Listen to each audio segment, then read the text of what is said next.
লাল বাংলা, নীল বাংলা, হলুদ বাংলা, সাদা বাংলা, কালো বাংলা, নেতাদের দেওয়া মহব্বতের নাম জয় বাংলা। সম্মানিত মা এবং বোনেরা, সকলকেই হৃদয়ের গভীর থেকে আবারও সালাম জ্ঞাপন করছি। সেই সাথে আগামী 21শে ফেব্রুয়ারির আগাম শুভেচ্ছা ও প্রাণঢালা অভিনন্দন।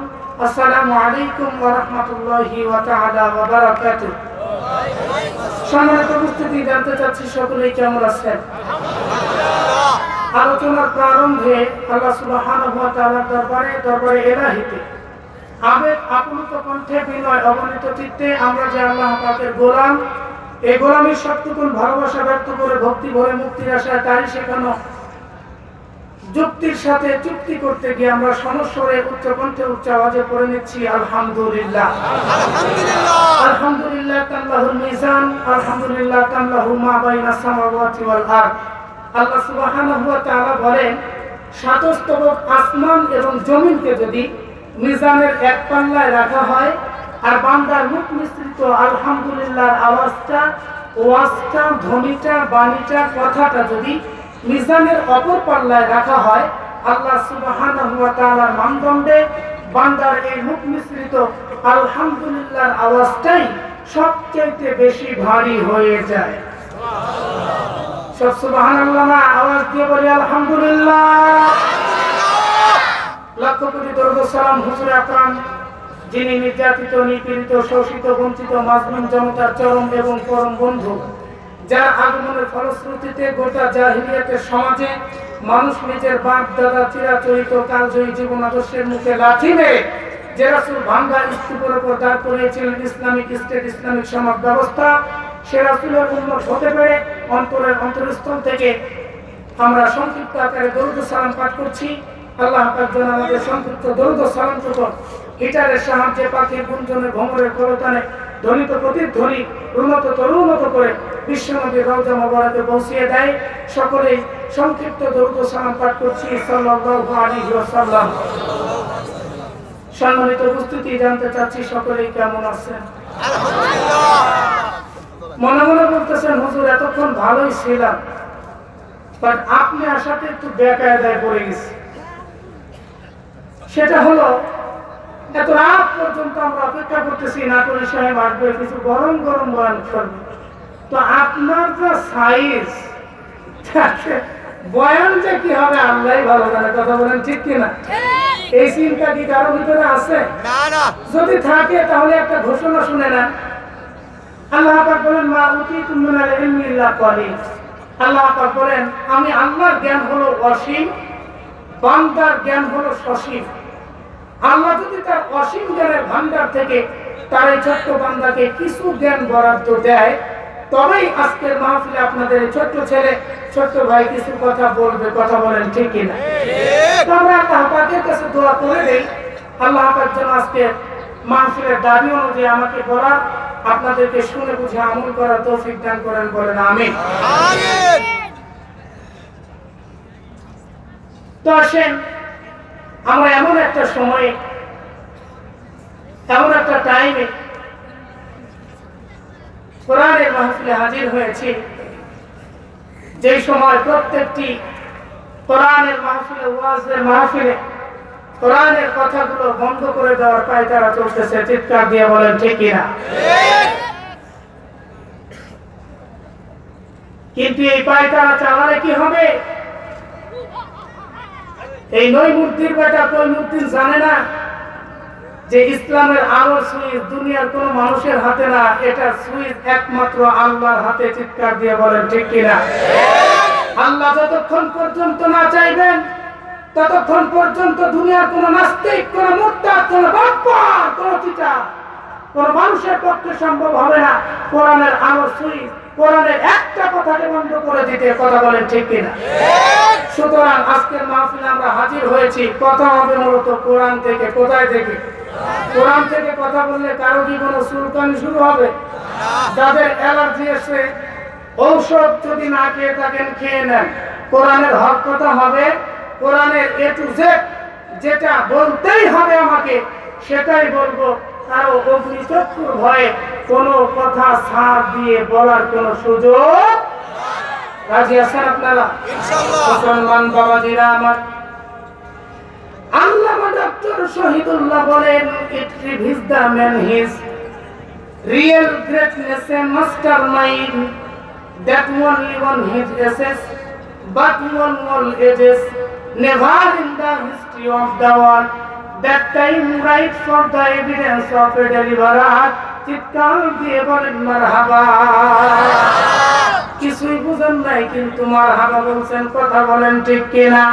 আমার বন্ধুরে, আল্লাহর একজন বান্দা ডাক দিয়ে বললেন, পৃথিবীর মানুষরে তোমরা শুনে নাও, গোটা পৃথিবীটাকে যদি একটা রাষ্ট্র বানানো হতো আর সেই রাষ্ট্রের রাষ্ট্রনায়ক যদি মুহাম্মদুর রাসূলুল্লাহ সাল্লাল্লাহু আলাইহি ওয়াসাল্লামকে বানানো হতো আর সেই রাষ্ট্রের ধর্মের যে গ্রন্থটা হতো, সেই রাষ্ট্রের সংবিধান যদি আল্লাহর কালাম কোরআন হতো, তাহলে গোটা পৃথিবীতে চার্জ লাইট দিয়ে সার্চ করে একজন দুর্নীতিবাজ, লুপ্তরা, সন্ত্রাস, নরপিশাচ খুঁজে পাওয়া যেত না। চিৎকার দিয়ে বলেন কথা ঠিক কিনা? কিন্তু সব চলবে, লাইলি মজনুর প্রেম কাহিনী চলবে। 14 ফেব্রুয়ারিতে লুপ্তা দিবস পালন হবে, বিভিন্ন বেহায়া দিবস পালন করতে কোনো সমস্যা নাই, কিন্তু বাংলার জমিনে কোরআনের কথা বলতে গেলে টুপি পর্যন্ত হাত নিয়ে আসার মতো যারও সন্তান বলেন তো আছে না? আমি তাদের জারজ বলি না, আল্লাহ রাব্বুল আলামিন কোরআনের মধ্যে তাদেরকে জারজ বললেন।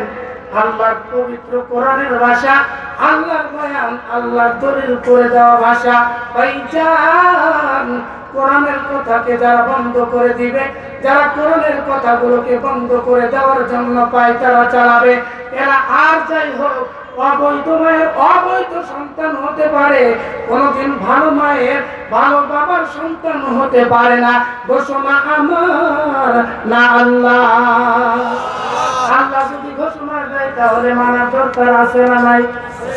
কোরআনকে যদি বাংলাদেশের সংবিধান হিসেবে মানা হয়, তাহলে পুরো পৃথিবীর মধ্যে চার্জ লাইট দিয়ে সার্চ করে একজন দুর্নীতিবাজ, লুপ্তরাজকে খুঁজে পাওয়া যাবে না। কথা বলেন ঠিক কিনা? কিন্তু আমরাও দেখেছি করোনা চলাকালীন সময়ে আমার দেশের কিছু চোর, এদেরকে চোর বললে গুনাহ হবে, আমার মনে হয় ডাকাত বলা লাগবে। কথা বলেন ঠিক কিনা? বস্তাকে বস্তা চাউল পুকুরে ডুবাইলো, গরুর গোয়াল ঘরে রাখলো, আর গরিব মানুষগুলো খাবারের অভাবে মারা গেল। এমন সন্ত্রাসী চোর আমার বাংলার জমিনে আছে না নাই? এই জন্য আমি করোনাকালীন সময় একটা গান বলেছিলাম, চোররা তো কখনো মানবিক হবে না, হোক না সে বন্যায় কিবা করুণায়। কথা বলেন ঠিক কিনা? চোররা তো কখনো মানবিক হবে না, হোক না সে বন্যায় কিবা করুণায়। আল্লাহর ভয় নাই যাদের অন্তরে, রুখবে তাদের বলো কেমন করে। চোররা তো কখনো মানবিক হবে না, হোক না সে বন্যায় কিবা করুণায়। কথা বলেন ঠিক কিনা? মুসলমান বাবাজিরা আমার, এই জন্য মুসলমান যারা, তারা একমাত্র সংবিধান মানবে আল্লাহর কালাম কোরআনকে। কথা বলেন ঠিক কিনা? এবার আসেন, আমি কোরআনুল কারীম থেকে ভূমিকায় কোনো কথা না বলে ডাইরেক্ট আলোচনায় ঢুকতে চাই। আপনাদের অসুবিধা হবে? রাত গভীর থেকে গভীর হয়ে যাচ্ছে, ডাইরেক্ট কিছু কথা আপনাদেরকে না বললে আপনারাও বুঝবেন না, আমিও শান্তি পাবো না। তো সেজন্য আসেন, আমি সরাসরি আলোচনার দিকে ঢোকার জন্য আমি কোরআনুল হাকিম থেকে আজকে যে আয়াতে কারিমাটা তেলাওয়াত করেছি, আল্লাহ সুবহানাহু ওয়া তাআলা এই আয়াত থেকে আমাদেরকে ডাক দিয়ে বলেন যে পৃথিবীর মানুষ,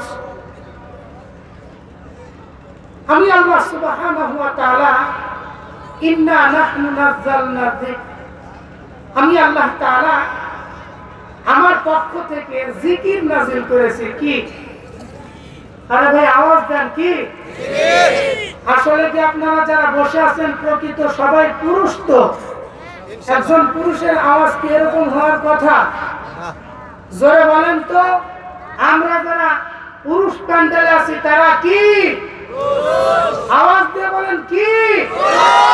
আপনারা জোরে যদি বলেন পুরুষ, কালকেই কলিকাতা হারবার দৌড় পাবে। আর যেভাবে বলতেছেন কলিকাতা হারবার, কালকে টিপের ঘরে আসবে, ঠিক কিনা? আমরা যারা পুরুষ বসেছি সিংহের মতো গর্জন করা লাগবে, ঠিক কিনা? আল্লাহর পক্ষ থেকে কি নাজিল করা হয়েছে? জিকির। কি জিকির? আল্লাহ পাক বলেন আমি জিকিরকে নাজিল করেছি, এই জিকিরের হেফাজতের দায়িত্ব আমি আল্লাহই নিজে নিয়েছি। জোরে বলেন সুবহানাল্লাহ। অনেক আলেম ওলামা আছেন যাদের ছাত্র হতে পারলে নিজেকে ধন্য মনে করতাম। সে আলেমদের সামনে কথা বলছি। তো জিকিরের প্রধানত অর্থ আসে 5টা। কয়টা? আলোচনাটা একটু গুছিয়ে নেই, এরপরে আপনারা শুনেন। আশা করি জীবনে যে ওয়াজ শুনেন নাই সে ওয়াজটাই শোনানোর চেষ্টা চালান। কথা বলেন ঠিক কিনা? তো জিকিরের প্রধানত অর্থ আসে কয়টা? 5টা। জিকিরের একটা অর্থ হলো স্মরণ। জিকিরের একটা অর্থ কি? স্মরণ। কার স্মরণ? শয়তানের না আল্লাহ? আমরা করি কার? শয়তানের। করি কার? আমরা খাবারের সময় প্রশংসা করব কার? ঘুমাতে যাওয়ার সময় কার? ঘুম থেকে জেগে কার? বিভিন্ন কাজকর্মে বের হওয়ার সময় কার? চুরি করার সময় কার? এখানেও আল্লাহ। চুরি করার সময় আল্লাহ শুকরিয়া দিলে লাভ হবে। তবে জিকিরের একটা অর্থে হচ্ছে স্মরণ। স্মরণটা কার হবে? আল্লাহর। আমি 5টা অর্থ বলবো না। দ্বিতীয় নাম্বার অর্থ হচ্ছে আল্লাহ পাক এই জিকির দ্বারা আল্লাহর কোরআনকে বুঝিয়েছেন। সুবহানাল্লাহ বলেন। এই কোরআনকে বোঝানোর পরে আল্লাহ পাক বলেন কোরআনকে নাজিল করেছি আমি আল্লাহ, আর এই কোরআনের হেফাজতের দায়িত্ব নিয়েছি আমি আল্লাহ। চিৎকার দিয়ে বলেন সুবহানাল্লাহ। মুসলমান বাবাজিরা আমার, আমি জানি উত্তর দারিয়াপুরের লোক আর রাঙ্গা মাটিয়ার লোক বড় বড় চোখ, একতরফা তাফসীর শোনা যেমন তেমন কাহিনীর দিকে ঝোঁক আছে না? এই লোক আছে কিনা? এই জন্য জিকিরের 2 নাম্বার অর্থ থেকে আমি আপনাদেরকে কাহিনীর দিকে নিয়ে যাচ্ছি একটু বোঝানোর জন্য। আল্লাহর একজন বান্দা 12 থেকে 13 বছর বয়স হবে। জোরে বলেন বয়স কত? 12 থেকে 13 বছর বয়স হবে। এই সন্তানটা মাদ্রাসায় ভর্তি হইলেন। আর ভর্তি হওয়ার পরে একদিন 2 দিন করে আল্লাহর কালাম কোরআনকে মুখস্থ করতে করতে এক পর্যায়ে আল্লাহর বান্দাটা কোরআনুল কারীমের হাফেজ হয়ে গেলেন। জোরে বলেন সুবহানাল্লাহ। মুসলমান বাবাজিরা আমার, যে ভাব নিয়ে আপনারা বসে আছেন তাতে মনে হচ্ছে হুজুর কোরআন শরীফ মুখস্থ করা কোনো ব্যাপারই না। কথা বলেন ঠিক কিনা? কিন্তু সূরা ফাতিহা বলতে গেলে 94,000 ভুল আছে না নাই? সেদিন এক চাচাকে জিজ্ঞাসা করলাম, চাচা আমার আগে 4 রাকাত নামাজ শেষ দিলেন, আপনি কি জানেন 4 রাকাত নামাজ আদায় করতে গেলে কমপক্ষে 5টা সূরা লাগে? আপনি কি জানেন? চাচা আমাকে ডাক দিয়ে বলতেছেন, বাজান জানি ওই 5টাই। আমি বললাম আমাকে শোনান। জানি 5টা, কিন্তু এখন যদি তোমাকে আবার শোনাইতে চাই তাহলে ভয় ভীতিতে 2টা বাদ যাবে, 3টা হবে। আমি বললাম শোনা। কোরআন শরীফের প্রথম সূরা সূরা আলহামদুলিল্লাহ আর সূরা ফাতিহা। বলেন তো 3টা মিলে কয়টা সূরা হয়েছে? 3টা মিলে কয়টা? একটা সূরা পুঁজি করে একজন হাফেজের আগে 4 রাকাত নামাজ শেষ। আমরা ধারাপাত বই যারা পড়েছি সঠিকভাবে ধারাপাত বই আমাদের মুখস্থ নাই। কথা বলেন ঠিক কিনা? কিন্তু একজন 10 থেকে 12 বছরের সন্তান আল্লাহর 30টা পারা কোরআন কেমন করে কলিজার মধ্যে জায়গা দিয়ে, কেমন করে জায়গা করে সেই কলিজার মধ্যে আল্লাহর কালাম কোরআনকে রাখে, এইটা ভাবার দরকার মুসলমানদের আছে না নাই? মুসলমান বাবাজিরা আমার, আল্লাহর বান্দা আল্লাহর 30টা পারা কোরআনকে যখন সংগ্রহ করে নিল বুকের মধ্যে, সেটিং এবং ফিটিং করে নিলেন। হঠাৎ করে আল্লাহর বান্দা চিন্তা করে, মাবুদ আমি তোমার নবীর রওজায় এই কোরআনুল কারীমকে সিনার মধ্যে ফিটিং করে নিয়ে যেতে চাই। ভাইজান আল্লাহর বান্দা যখন হাঁটি হাঁটি পা পা করে একদিন, 2 দিন, 3 দিন করতে করতে যখন রওনা হয়ে গেল, ও বন্ধুরে আল্লাহর বান্দা যখন রওনা শুরু করে দিল, হঠাৎ করে চলতে চলতে এক পর্যায়ে আপনাদের যেমন পার্শ্ববর্তী একটা নদী গেছে, আল্লাহর বান্দা হঠাৎ করে সাগরের তীরে গিয়ে পৌঁছিয়ে গেল। আল্লাহর লীলা বোঝা যায় না। হঠাৎ করে সাগরের মধ্য দিয়ে একটা জাহাজ যাওয়া শুরু করে দিল। আল্লাহর বান্দা ডাক দিয়ে বললেন, ভাইজান আমি একটু মক্কা আর মদিনায় যেতে চাই, কিন্তু আমি কিভাবে যাব? আমার কাছে তো কোনো টাকা পয়সা নাই। আজকে আমার দেশে চুলালা জটালা মশওয়ালারা দেখবেন টুং টুং করে গিটার বাজাচ্ছে আর বলতেছে, মদিনায় যাব কেমনে, মদিনায় যাব কেমনে, দিবানিশি এই ভাবনা আমারই মনে, টুং টুং টুডুং টুডুং, ওর পিঠে দেওয়া দরকার গুডুম গুডুম জিহাদের সোয়া। ঠিক কিনা? গায়ে সব চুলে চুলে বেঁধে গেছে জট। ওদের দেখলে এত রাগ হয়, মনে হয় পাল না থাকলে মারি একটা সব। কথা বলেন ঠিক কিনা? ঘরে শুধু বাজারে আর মাজারে, মাজারে আর বাজারে। এদের কাছে আবার আমার দেশের কিছু আহম্মক আছে, গিয়ে বলে, বাবা ও বাবা, এমন ভাবে বাবার ডাক দেয়, শয়তান তোর বাপ নাই, এমন ভাবে বাবার ডাক দেয়, দিয়ে বলতেছে, বাবা একটা সন্তান দাও বাবা। যে বাপের কাছে সন্তান চাই, ওই বাপেরই সন্তান নেই। পিছনে হাঁটতেছে আর বলতেছে, বাবা কিছু দাও বাবা। হঠাৎ করে বাবার পেশাব চেপেছে, বাবা ছেড়ে দিয়েছে। এখন পিছন থেকে পাগলা পেশাবের পানি পেয়ে বলতেছে, আরে এই তো বাবার রহমতের পানি ঝরা শুরু হয়েছে। এরকম বলদ বাংলায় আছে না নাই? চাইতে হলে কার কাছে চাইব? আল্লাহ। হাদিস থেকে বলছি, একটা জুতার ফিতাও যদি চাইতে হয়, চাইতে হবে কার কাছে?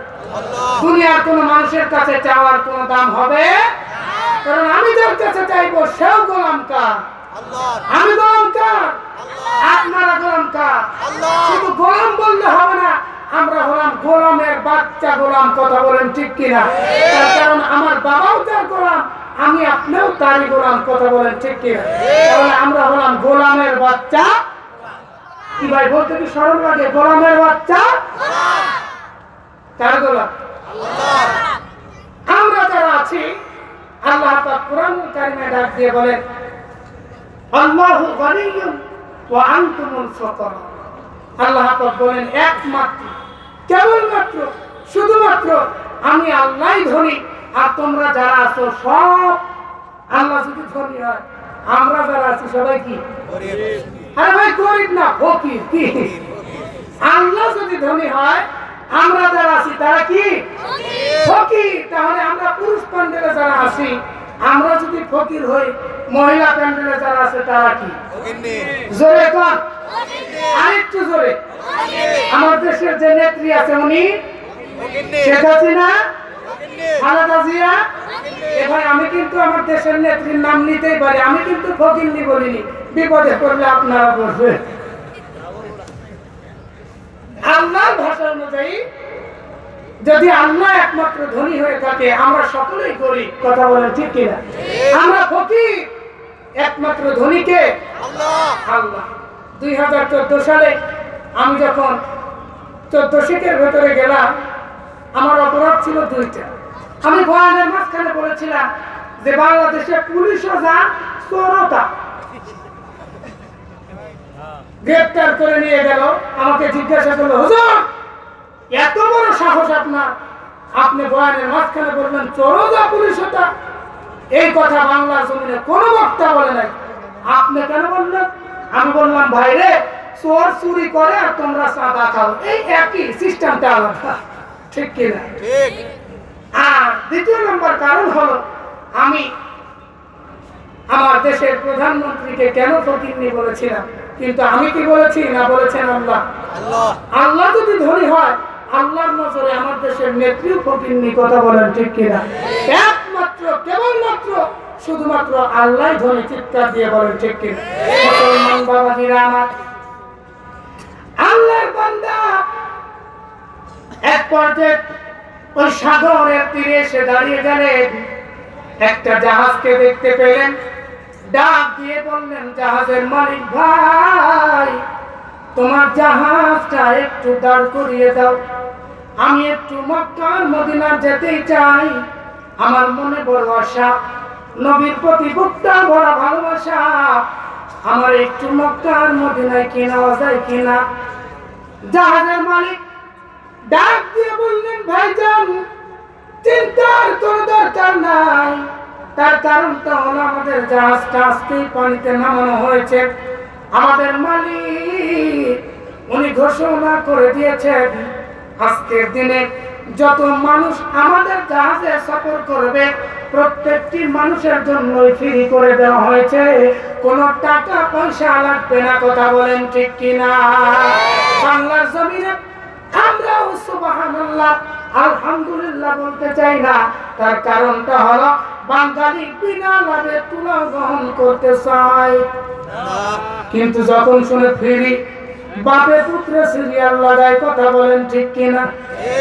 ভোটের সময় এক কাপ চা আর এক প্যাকেট বিড়ির আশায় বাপও গিয়ে বলে অমুক ভাই তমুক ভাই, ছেলেও বলে অমুক ভাই তমুক ভাই। দুই বাপ বেটার সংঘর্ষ, বাপ দেখে বলে আমি না হয় ভাই বলি, তুই বলিস কেন? কয় সবাই বলে, আমি বললে দোষ কোথায়? বাপ বেটা একজন ভাই বলে, অমুক ভাইয়ের চরিত্র ফুলের মতো পবিত্র, নামাজ পড়ে না এক ওয়াক্ত, নেতায় গাঁজা খায় 5 ওয়াক্ত, আল্লাহ কয় তুই তো শয়তানের ভক্ত, একবার মৃত্যুবরণ কর, কবরে আয়, ফেরেশতাদের মাধ্যমে যে মার দেওয়া হবে সেই মার নরম হবে না, হবে কিন্তু শক্ত। চিৎকার দিয়ে বলেন কথা ঠিক না বেঠিক? সেই মারের হাত থেকে বাঁচার জন্য আল্লাহর কোরআনের ছায়াতলে আসার দরকার মুসলমানদের আছে না নাই? মুসলমান বাবাজিরা আমার, আল্লাহর বান্দা যখন শুনলেন ফ্রি, বললেন ভাইজান আমাকে কি তুলে নেওয়া যায়? আল্লাহর বান্দাকে জাহাজটা থামিয়ে উঠায় নিলেন নৌকার যাত্রী হিসাবে, এবং এক পর্যায়ে আস্তে আস্তে তারা রওনা করে দিলেন।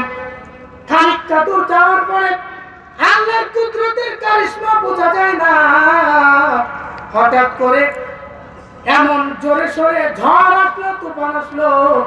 সেই ঝড়ের কারণে, তুফানের কারণে লঞ্চটা, জাহাজটা এক পর্যায়ে পানির ধাক্কার কারণে ভেঙে চুরে একবারে চুরমার হয়ে যত মানুষ ছিল সকল মানুষগুলো ওই পানির মধ্যে হাবুডুবু খাওয়া শুরু করলো। কিন্তু ওই জাহাজের মধ্যে একজন আল্লাহর বান্দা আছে, 4 দিনের মধ্যে আল্লাহ 30 পারা কোরআন ঢুকানো। কথা বলেন ঠিক কিনা?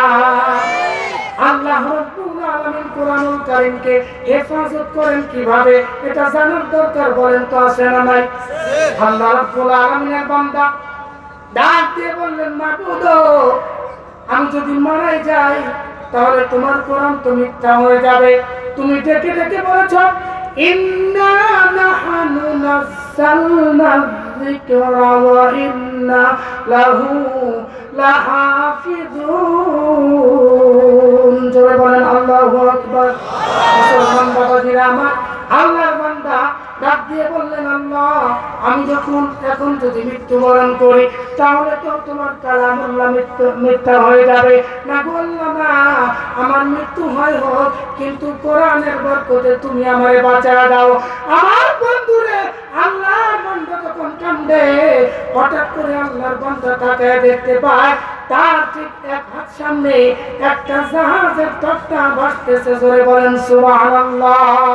আল্লাহর বান্দা ওই তক্তার উপরে ভর করে 1 পা 2 পা করে সাঁতার কাটতে কাটতে কিনারায় পৌঁছে গেলেন। জোরে বলেন সুবহানাল্লাহ। আওয়াজ দিয়ে বলেন তো, আল্লাহর বান্দা নিজে নিজে কি ওই কিনারে আসলো নাকি আল্লাহ নিয়ে আসলো? সকল কাজ ভালো যত কাজ আছে বলেন তো কে করায়? আল্লাহ। আল্লাহ করায়। এখন প্রশ্ন হলো, যখন আমরা খারাপ কাজ করি তখন কে করায়? শয়তান। কে করায়? শয়তান করায়। কিন্তু বর্তমানে আমাদের চরিত্র এতটাই ভালো যে আমাদের দেখলে শয়তানও বলে আল্লাহ এদের বাদ দিয়ে আমার শয়তান কেন বানাইছে? ঠিক কিনা? 3 দিন আগে কি দিবস গেছে? আওয়াজ দিয়ে ভাই মুরব্বীরা না জানলে যুবকদের তো জানার কথা। কি দিবস? আরে কি দিবস? বিশ্ব বেহায়া লুচ্চা দিবস। কথা বলেন ঠিক কি? খবর পাইছেন কিনা? ইন্টারনেটে ভাইরাল হয়ে গেছে। সেটা হচ্ছে পাটনাতে কি যেন পার্কে না ফার্মে এই 14 ফেব্রুয়ারিতে কি প্রেম গো, লাইনি বন্ধুকে হার মানায়। এই 14 ফেব্রুয়ারিতে, এই 14 ফেব্রুয়ারি দিনকে ইতিহাসের পাতায় লিখে রাখার জন্য পাটনাতে একজন যুবক একজন যুবতীকে ফোন দিল। ও প্রিয়া তুমি কোথায়? প্রিয়া বলতেছে আমি টয়লেটে। কথা বলতে কি গান আছে না নাই? ও প্রিয়া তুমি কোথায়? প্রিয়া বলে আমি পায়খানা। এরকম এসএমএস চলে, ঠিক কিনা? ডাক দিয়ে বলতেছে অমুকের ফার্মে আসো। আসছে, দুইজনে গলায় দড়ি দিয়ে 14 ফেব্রুয়ারিতে ইন্না লিল্লাহ হয়ে গেছে। ওদেরকে মনে হয় ফেরেশতা এখন জান্নাতে নিয়ে ফলের রস খাওয়াচ্ছে, নাকি কিসের রস দিচ্ছে? ওদেরকে কবরে রাখার সঙ্গে সঙ্গে পিটনি শুরু হয়ে গেছে। কথা বলেন ঠিক কিনা? পরে জানা গেল গলায় দড়ি দেওয়ার পিছনে কারণ হলো বাসা থেকে মা বাবা মেনে নেয় না। যেখানে মা বাবাই মেনে নেয় না, তোমাদের এই আকাম টুকাম করার দরকারটা কি? মা বাবা যেখানে পছন্দ করে সেখান থেকে নিয়ে আসো। কথা বলেন ঠিক কিনা? তার কারণ হলো খোঁজ নিয়ে দেখেন যারা নিজের ইচ্ছাতে এরকম প্রেমের ফাঁদে পড়ে এইরকম শয়তানি বদমাশি করে বসেছে, একটা পরিবারে আল্লাহর কসম করে বলতে পারি শান্তি কি জিনিস নাই। তার কারণটা হলো ওর জীবন সঙ্গিনীকে বাঁচতে গিয়ে ওর মায়ের কলিজায় ওর বাবার কলিজায় আঘাত করেছে। কথা বলেন ঠিক কিনা? আমরা এই সমস্ত কাজে জড়াবো না ইনশাআল্লাহ।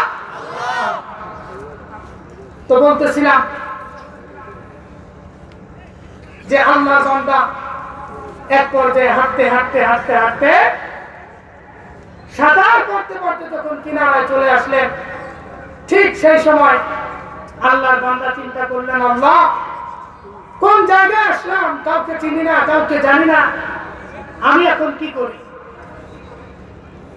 মুসলমান বাবাজিরা আমার, আল্লাহর বান্দা হাঁটি পা করে যখন সামনের দিকে আগায়, হঠাৎ করে দেখতে পায় একজন ব্রাহ্মণ মানুষ বুকের মধ্যে সাদা সুতা আমার বন্ধুগণ পরিধান করা আছে। এই ব্রাহ্মণটা বুকের মধ্যে সাদা সুতা পরিধান করে সকালবেলা ঘন্টি একটা হাতের মধ্যে নিয়ে টং টং করে দিয়ে চলে যাচ্ছে মন্দিরে পূজা দেওয়ার জন্য। আমার বন্ধুরে এই হাবেশা যখন ওই ব্রাহ্মণ বেটাকে দেখলো, আর ব্রাহ্মণকে দেখার পরে ব্রাহ্মণের কাছাকাছি চলে গেল। যাওয়ার পরে ডাক দিয়ে বললেন, চাচা গো, এই দেশের মধ্যে আমি নতুন, এই দেশের মধ্যে আমার মা নাই বাবা নাই, এই দেশে আমি এতিম, আমার একটু থাকার কি বাসস্থান করে দিবেন নাকি? ডাক দিয়ে বললেন, বাবা রে, আমার বয়স হলো 60 থেকে 63 বছর। এই 63 বছরে এই মালদ্বীপের জমিনে তোমার মতো নুরানি চেহারার কোনদিন কোন সন্তান আমার চোখে পড়ে নাই। চিৎকার দিয়ে বলেন সুবহানাল্লাহ। মুসলমান বাবাজিরা আমার, আল্লাহর বান্দা ডাক দিয়ে বললেন, চাচা গো, আমি তো এই দেশের লোক না, আমার বাড়ি হলো মক্কা মদিনা, আমি এই দেশের লোক না, আমার ধর্মের নাম হলো ইসলাম, আমি মুসলমান বাবার সন্তান, মুসলমান মায়ের সন্তান। এই কথা শোনার পরে ব্রাহ্মণ লোকটা থরথর করে কাঁপতেছে, হাতের ঘন্টিটা টং টং করে নড়ে, ঠোঁট দুটি কাঁপ কাঁপ করে কাঁপে, আর ডাক দিয়ে বলে, বাবারে, আমি তোমার 2টা পায়ে ধরি, তুমি যে মুসলমান, খবরদার বাবা এই কথাটা কাউকে কোনোদিন বলবা না। ছেলে আমার ডাক দিয়ে বলেন, চাচা আমি কেন বলবো না? ডাক দিয়ে বলেন, বাবা গো তুমি তো জানো না আমার দেশের যেই বাদশাহ, এই বাদশার দিলে তেমন কোনো ঈমান নাই, ঈমানের বক্তব্য সে সহ্য করতে পারে না। আমার দেশের বাদশাহ বলে দিয়েছে মুসলমানদের কোন সন্তানকে যদি পাই বডি থেকে কল্লাটা আলাদা করে দেওয়ার জন্য। এই জন্য আমি তোমার দুইটা হাতে ধরি, পায়ে ধরি, তুমি যতদিন পর্যন্ত আমার দেশে থাকবা, তুমি তো মুসলমান, তোমার ধর্মের নাম যে ইসলাম, এইটা তুমি কাউকে কোনোদিন বলবা না, তুমি আমার হাতে হাত রেখে ওয়াদা করো। ছেলেটা ডাক দিয়ে বললেন, বাবাজি আমি কেন বলতে পারবো না, তার কারণটা কি আমাকে বলা যাবে? আর বন্ধুরে আল্লাহ বান্দা ডাক দিয়ে বলেন, বাবাজি তার কারণটা হলো আমার দেশের বাদশা দিলে ঈমান নাই, তুমি যে মুসলমান এইটা যদি বাদশা জানতে পারে গো তোমাকে মেরে ফেলবে, তোমাকে হত্যা করে ফেলবে। বাদশা বক্তব্য শোনার পর ছেলেটা ডাক দিয়ে বললেন, চাচা আমার তাহলে আপনি কেন আমাকে মারেন না, আপনি কেন আমাকে হত্যা করেন না? ডাক দিয়ে বললেন, বাবাজি আমি আজকে সকালবেলা যে বেদ কিতাবটা পড়েছিলাম, এই বেদ কিতাবের মধ্যে তোমার নবী মুহাম্মদের প্রশংসা এক জায়গায় দুই জায়গায় না 4 জায়গায় প্রশংসা পাইছি। চলে বলেন সুবহানাল্লাহ। মুসলমান বাবাজিরা আমার, আল্লাহর বান্দা ডাক দিয়ে বললেন, চাচা গো আপনি আমাকে একটা বসার মধ্যে, একটা জায়গার মধ্যে একটু আশ্রয়ের জন্য নিয়ে যান। মুসলমান বন্ধুরা আমার, আল্লাহর বান্দাকে ওই বৃদ্ধ ব্রাহ্মণ লোকটা ডাক দিয়ে বললেন, বাবাজি আমি তোমাকে কোথায় নিয়ে যাব? তবে তো তেমন কোনো জায়গা নাই, তবে আমার একটা বোনের বাড়ি আছে, আমার বোনের কোনো পুত্র সন্তান নাই, একটা মাত্র কন্যা সন্তান আছে, আমি ওইখানে তোমাকে রাখতেই চাই, তুমি আমার বোনের বাড়িতে থাকবা। কিন্তু বাবা তোমার কাছে আমার একটা অনুরোধ, তুমি যে মুসলমান এইটা কোনোদিন কোনো মানুষকে বলবা না। তার কারণটা হলো যখনই তুমি বলবে তুমি আর এই দেশে জীবিত থাকতে পারবা না। খুব কি খারাপ লাগতেছে বাজার? আল্লাহর কালাম কোরআনকে আল্লাহ তাআলা কেমন করে হেফাজত করে সেই কথাটা আমি বোঝানোর জন্য আপনাদের সামনে বয়ানটা নিয়ে আসলাম। তবে জোরপূর্বক কোনো কথা বলবো না, অল্প সময়ের মধ্যে ছেড়ে দেবো ইনশাআল্লাহ। তার কারণটা হলো আমাদের মনে চিন্তা ঢুকেছে 26 ইঞ্চি হুজুর কখন আসবে, ঠিক কিনা? কিন্তু 26 ইঞ্চিকে আগে আমি খবর দিয়ে দিয়েছি, হুজুর রেস্টে আছে, আমি নিজে নিয়ে আসছি হুজুরে, টেনশন করার তো কোনো দরকার নাই। অল্প সময়ের মধ্যেই আপনাদের সামনে 26 ইঞ্চি হুজুরকে আনা হবে। উনি আমার মতো নাদান না, মূর্খ না, উনি একজন বিজ্ঞ আলেমে দ্বীন, আপনাদেরকে কোরআন হাদিস থেকে মূল্যবান কথা শোনাবে ইনশাআল্লাহ। কিন্তু উনি আসার আগ পর্যন্ত ধৈর্য ধরে একটু থাকার দরকার আছে না নাই? ভাববেন না ভাববেন? কারা কারা ভাববেন দেখি তো? কয়েকজন হাত উঠাইছে। ভাববো না তো ইনশাআল্লাহ? থাকবো ইনশাআল্লাহ। কারণ মুসলমান কোনদিন কোরআনের পথ থেকে ভেঙে যেতে পারে না। যারা ভেঙে যাবে তাদের লক্ষণটা হবে মুনাফিকের লক্ষণ। কথা বলেন ঠিক কিনা? আমি আপনাদেরকে উদাত্ত আহ্বান করে বলবো, আমরা যারা আজকে পুরুষ প্যান্ডেলে ঢুকেছি আমরা নিঃসন্দেহে পুরুষ। কথা বলেন ঠিক কিনা? আর যারা মহিলা প্যান্ডেলে ঢুকেছি এরা নিঃসন্দেহে মহিলা।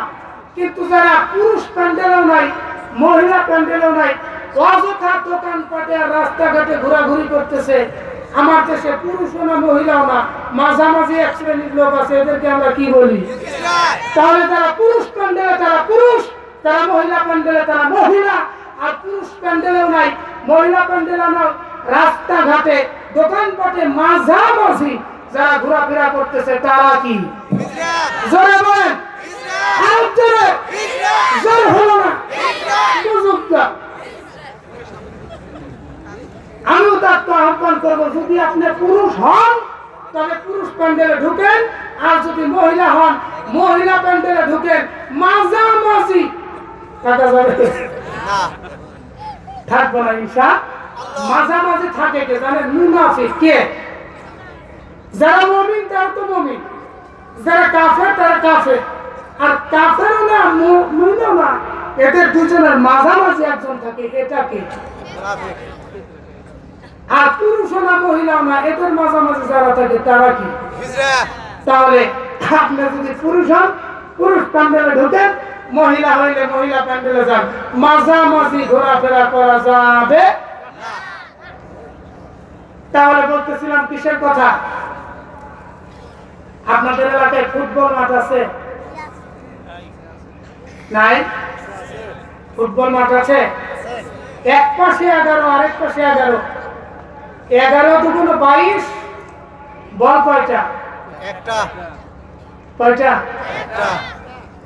এখন আমার ওস্তাদ সমতুল্য সভাপতি স্যার, সভাপতি হুজুর যদি মনে করে 22 জন মানুষ একটা বল নিয়ে দৌড়াবে, তাই কি হয়? আমি আরো বাকি 21টা বাড়ায়া মাঠের মধ্যে 22টা প্লেয়ারে 22টা বল দিব। যে যারটা নিয়ে দৌড়াবে, মাঠের বাইরে যারা থাকবে, এরা কি খুশি হবে? এরা মনে মনে ভাববে সভাপতি হুজুর মনে হয় খেলাধুলা সম্পর্কে তেমন একটা বুঝে না।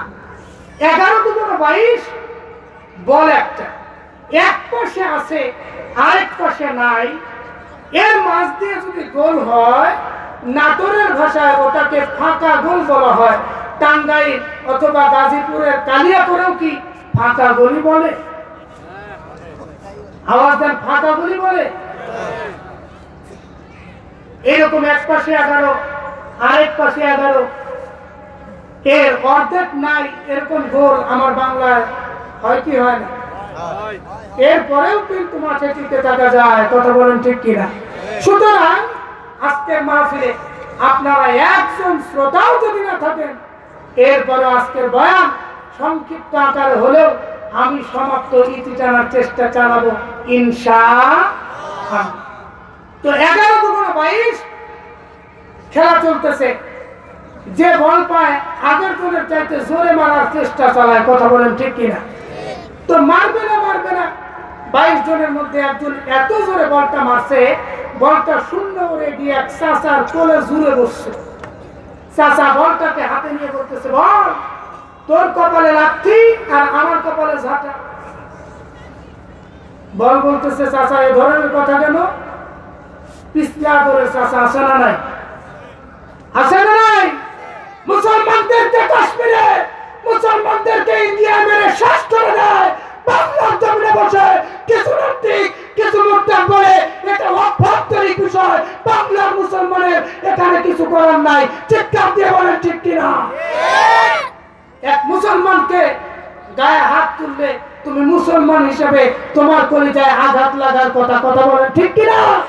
সেখানে ইন্ডিয়ার জমিনে মুসলমানদেরকে মেরে শেষ করে দেয়, তুমি শয়তানের ভূমিকা নিয়ে তুমি বলতেছো ইন্ডিয়ার অভ্যন্তরীণ বিষয়। শয়তানও তোমাকে দেখলে লজ্জা পায়। কথা বলেন ঠিক কিনা? এরকম পিছলা ধরে চাচা আপনাদের কালিয়া করেও আছে। চাচা বলতেছে, বল তোর কপাল আর আমার কপালে একই। বলতেছে কেন? তোর কপালে লাথি আর আমার কপালে ঝাঁটা। তো চাচা এই কথা বলার পর বল বলতেছে, চাচা আমার কপালে যে লাথি, এজনের 22 দুগুণ 44 জনের কোনো দোষ নাই, দোষ আমার নিজে। চাচা বলতেছে, তাহলে তাফসীর কর। বল বলতেছে, চাচা লুক অ্যাট মি, আমার দিকে তাকান। এই যে আমি বল দেখতে গোলাকার, আমার ভেতরটা ফাঁকা। আমার এই ফাঁকা জায়গায় যদি রড থাকতো, সিমেন্ট থাকতো, বালি থাকতো, পাথর থাকতো, মাটি থাকতো, পানি দিয়ে যদি ভরপুর থাকতো, ওই 11 দুগুণ 22 জন কেন, 11,000 দুগুণ যদি 22,000 লোক আমাকে লাথি মারতো, ওদের 44,000 পায়ের খবর হতো। কথা বলেন ঠিক কিনা? চাচা গোল যেভাবে পায় সেভাবেই শট মারার চেষ্টা চালায়। হাসার জন্য বলি নাই মুসলমান। আজকে আমি নাসিরউদ্দিন, আমার টুপি ঠিক আছে, আমার জুব্বা ঠিক আছে, পাঞ্জাবের ঝুলো ঠিক আছে, ভেতর থেকে ইমানটা ফাটা হয়ে গেছে বলে বিশ্বের নাস্তিক মুরতাদ যে যেভাবে পারে সেইভাবে আমাদেরকে লাথি মারে, কথা বলেন ঠিক কিনা? কিন্তু আমাদের ঈমানটা যদি কোরআন নামক রড, কোরআন নামক বালি, কোরআন নামক পাথর দ্বারা ভরপুর থাকতো, বিশ্বের 1 ইঞ্চি মাটিতে নাস্তিক মুরতাদ বেঈমানেরা মুসলমানদের গায়ে হাত তোলার সাহস পেত না। চিৎকার দিয়ে বলেন ঠিক কিনা? লিল্লাহি তাকবীর, আল্লাহু আকবার,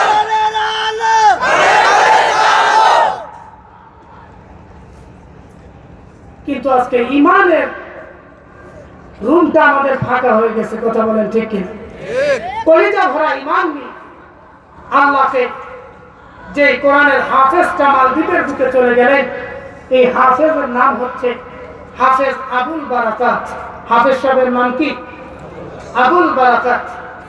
আবুল বারাকাত যখন চলে গেলেন, চাচা ডাক দিয়ে বললেন, আমি আমার বোনের বাসাতে তোমাকে রাখবো, কিন্তু শর্ত হলো তুমি যতদিন থাকবা তুমি যে মুসলমান এই কথা কোনোদিন কাউকে বলতে পারবা। মুসলমান বাবাজিরা আমার বন্ধুরে, আল্লাহর বান্দা যখন বললেন, চাচা আমি কাউকে বলবো না, আপনি আপনার বোনের বাড়িতে আমাকে নিয়ে যান। ভাইজান, আল্লাহর বান্দাকে যখন তার বোনের বাড়িতে নিয়ে যাওয়া হলো, অমুসলমান বাবাজি, অনেক লম্বা কথা, আপনাদের কষ্ট হবে, আমি সংক্ষিপ্ত করে দিচ্ছি। আল্লাহর বান্দা এক পর্যায়ে বোনের বাসায় যাওয়ার পরে বোনকে ডাক দিয়ে বললেন, বোন রে, ভগবান তোমার কপালে সন্তান না চাইতে একজন সন্তানের ব্যবস্থা করে দিয়েছে। বোন বলতেছেন, ভাই আমার কেমন সন্তানের ব্যবস্থা হয়ে গেল? ডাক দিয়ে বলতেছেন, ভাই এই দেখো আমি তোমার জন্য একটা সন্তানকে নিয়ে আসছি, এই সন্তানকে তুমি তোমার বাড়িতে থাকতে দিবা, খাইতে দিবা, এই ছেলে কামাই করবে, তুমি খাইবা, তোমার মেয়ে খাবে, এইভাবে তোমরা জীবন চালাবে।